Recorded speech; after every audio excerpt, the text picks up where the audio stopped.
શું કહીશું હે લીધું રહોડામાં? આ વાતાવરણ ખરાબ થયું છે ને 2 દિવસથી આ વાદળા ને એવું રહે છે ને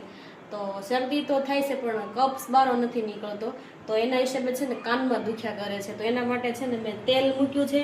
અને આ લસણની કળી છે ને એ થોડીક વાટી લીધી છે અને એને હું તેલમાં નાખી દેવાની છે થોડીક વાર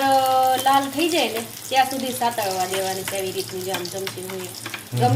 ગમે એવો કાનનો દુખાવો હશે ને તો આને તમારે શું કરવાનું છે ખબર છે ખાલી આપણે ઘરનું રૂ નહીં લેવાનું મેડિકલનું રૂ આવે ને મેડિકલનું